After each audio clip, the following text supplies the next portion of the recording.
Hello everybody, welcome back to High Ground. My name is Tanner, and today we're going to be going over the European League week number 2 of stage number 2 of 2023 for Rainbow Six Siege. 8 more games to talk about today, 2 playdays in total, and we're already getting pretty close to the end of the stage, only 1 playday to go, containing 4 matches. The first game of playday number 3 was Heroic versus BDS, and before I say anything about this matchup, I think it's important to note that Heroic decided to bring in Anarchic for leader, so they bench leader for some reason that we're not completely privy to, and they brought in Anarchic, who is a former pro, used to play on Heroic, has been one of their coaches for some amount of time, and they thought this would give them, I guess, a better shot at doing well in their groups, which it definitely did not, as you'll see in this match and the next match. And so without any further ado, this match was a 7-2 in the favor of BDS on Nighthaven Labs, and as you can probably already tell from the scoreline, it was a pretty thorough drubbing of Heroic. Their top frag was Blaz going 7-7, everybody else had a worse scoreline going anywhere from -2 to -4 on KD. And on BDS they had Leakafact going 11-5, Shaiko going 12-5, and Bride going 7-4. Notably, those 3 players continued to be the best 3 players on BDS by a pretty wide margin, with Alems and Renshiro lagging behind pretty significantly. And with this match being played, BDS finally gets their first win, it's only actually their second match, so whatever, and Heroic gets their 3rd loss. Match number 2 was an 8-6 victory for Team Secret over Koi on Clubhouse. This puts Team Secret on 5 out of 9 possible points and Koi on only 1 out of 6 possible points. But at the very least, losing 6-8 is a lot better than losing 0-7 like they did to Wild previously. Savage top frags the lobby with 16 kills and impressively goes 4-0 on entry, and Groovy and Miracle each pick up 15 kills. Much like we saw with BDS, there are 3 players on Team Secret that are doing a lot of the heavy lifting thus far, those being Groovy, Miracle, and Savage. And Koi overall didn't do too terribly. Of course, they did win 6 of the 14 rounds. Deepak went 13-10, and at the bottom of the board, Cryan going 7-12. He's having a pretty tough stage thus far. Match number 3 was G2 versus Wolves. This was a 7-4 victory for Wolves on Skyscraper.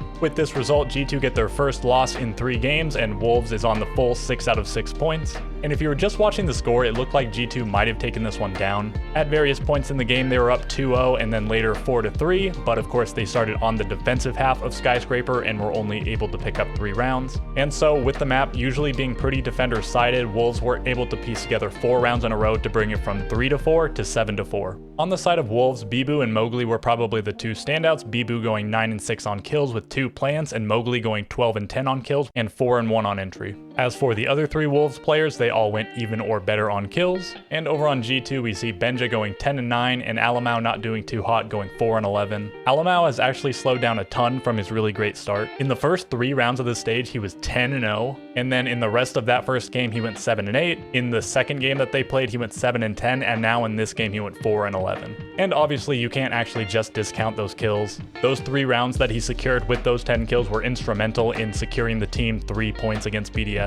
And once you factor those 10 kills back in, he's only -1 for the stage, not really terrible at all. But you can pretty clearly see what I mean by he slowed down. And to cap off playday number 3, we have another 8-6 result on Clubhouse. This time it's Into the Breach taking down Virtus Pro. And how far these guys have come. They changed orgs from TT9 to Into the Breach, and they made a few roster changes along the way. And so they went from the worst team in the league by far to taking down the first seed from last stage. It ended up being a close game going all the way to overtime, but at first it looked like Virtus Pro would mop the floor with these guys, not just at face value, but also based on the fact that they won the first 4 rounds in a row, Virtus Pro did. But then Into the Breach answer back with 5 rounds of their own. Virtus Pro gets another one to bring it to 5-5. They trade rounds again, and then in overtime, obviously Into the Breach wins 2 rounds in a row to secure the game. Nobody on Virtus Pro really turned any heads other than Dan, who went 14-8 and 2-1 on entry. And this isn't too surprising either. Dan is generally very good on this map. And on Into the Breach, Noah is the star of the show, going 16-7. This marks 2 lights out performances from him in a row, and he's really making up for his abysmal performance last stage.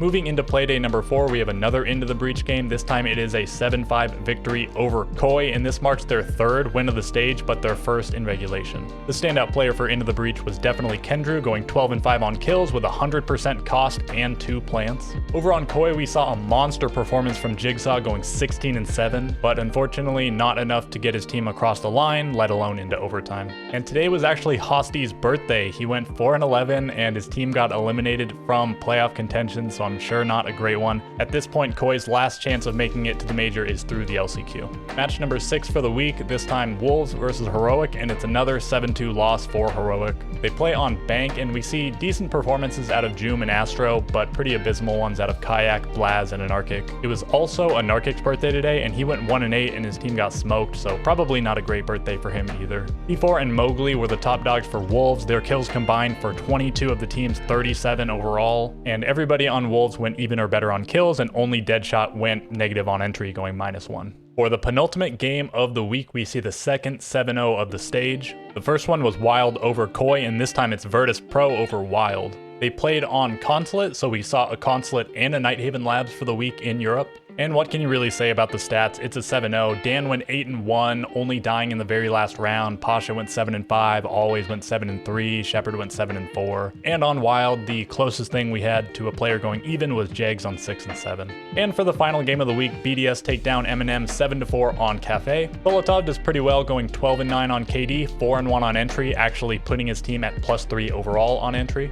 But unfortunately, no match for Shaiko, going 17-6. Actually, the exact same number of kills and deaths as Yaga on this same map over in North America against M80, but BDS got their win over M&M 7-4 rather than 7-5. And we continue to see the pattern of Alems and Renshiro struggling while Shaiko, Bride, and Leakafact take care of most of the killing. This week I don't want to look at the player stats too much, I'll just highlight the top players in the league at the moment. The top 5 are Shaiko, Groovy, Shinka, Miracle, and Virtue, and Dan isn't really too far behind. These 6 players represent 5 different teams, the only duplicate being Team Secret with Groovy and Miracle. Most of these guys have close to a 2.0 kill-death ratio, all of them have really good costs and survival rates. Shinka has 6 plants and Virtue is 5-1 on entry. I think it's a little bit of a surprise to see Shinka, Miracle, and Virtue here, seeing as all of them are sort of meant to be supportive players on their teams. And one little thing I want to highlight is Dan's performance. In stage number 1, he was very good, but then when Virtus Pro went to the major, he sort of disappeared. Now he's having another great stage, and we'll have to see if, assuming Virtus Pro makes it to the major, he's able to keep up his stage performance going into it.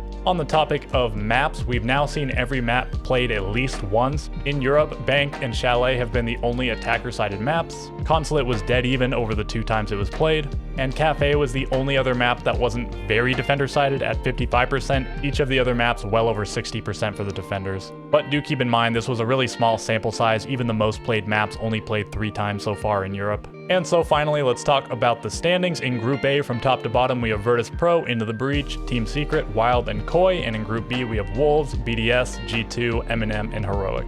At this point, the top 2 teams in each group are secured for top 3 in their group, and the last place team is secured to not get top 3, and thus not advancing to the playoffs. And as for next week, we only have 1 playday left of groups, so only 4 games left to be played. We have Wild versus Team Secret. The winner of this will secure their spot in the top 3 of this group. We also have Virtus Pro versus Koi. Not a very high stakes game at all because Virtus Pro is already locked into top 3 in the group. Koi is locked out of top 3 in the group. But depending on the result of this game and the Wild versus Team Secret game, Koi could make it into 4th place and Virtus Pro could fall as far as 3rd place. In Group B, we have G2 versus M&M. M&M needs a regulation win over G2 to make it into the top 3, otherwise G2 will place either 2nd or 3rd depending on the next game, which is BDS versus Wolves. If BDS manages to beat Wolves 7-4 or better, they'll steal the top spot, but if they do poorly enough, G2 or maybe even M&M could leapfrog them into the 2nd spot. And as for the actual order of the games, we have Wild versus Secret first, then we'll see G2 versus M&M, BDS versus Wolves, and finish it off with Virtus Pro versus Koi.